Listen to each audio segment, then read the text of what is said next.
hadithi ya Amirul Mu'minin ambayo ni maarufu na vita juu juu. Tumesema katika hii hadithi kuna mazingatio mawili. Aliposema Mtume inamal a'malu binniyati, kwa hakika matendo yetu yote tunayofanya wanadamu yazingatiwa nia yako.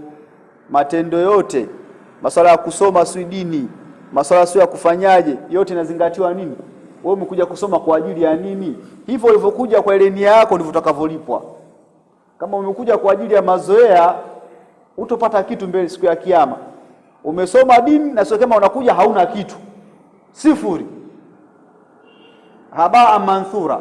Yaani huna kitu. Sababu umeona kusoma lakini kwa sababu mazoea, kwa hiyo siku ya kiyama hutolipwa kitu. Na kama mtu amekuja kwa ajili ya ibada atafanyaje? Atalipwa. Ndio akasema hapa mbele kwa matendo yote yanazingatiwa nia. Maana yake kusihi kwake. Kumbe ili matendo yako yasihi, nia iwepo nzuri. Lakini pia matendo yako ili yakubaliwe, nia. Umeona vitu vivi vya msingi sana.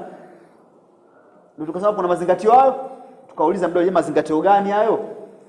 Kumbe mazingatio yenyewe kwamba ili matendo yako haya kusoma dini ya Allah ulipwe siku ya kiyama na Allah akulipe, umekuja kwa ajili ya kusoma, ni lazima nia yako ifanye kuwa nzuri. Umekuja kwa ajili ya kusoma kama ibada.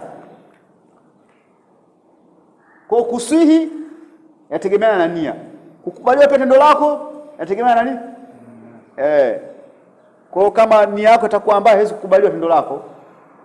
Kadhalika haiwezi kusihi. Lazima uzingatie, uzinduke. Kisha akasema inama likuli mri maana, kila mtu anacho alichokifanyaje, alichokikusudia. Kila mtu katika sisi anacho anachokusudia, kwamba umetoka kwa ajili ya nyinyi nyumbani kuja hapa. Kila mmoja anajua katika nafsi yake, bali insanu ala nafsihi basira. Kila mmoja anajua katoka nyumbani kaja kufanya nini hapa. Alisa kadhali? Aiyo. Kama umekuja kwa ajili ya kusoma kwa ajili ya Allah, wewe mwenyewe unafahamu. Kama umekuja kwa ajili ya mazoea, maana yake hutopata kitu mbele ya Allah. Hiyo ni sifuri. Anasema faman kana tijratuhu ila Allah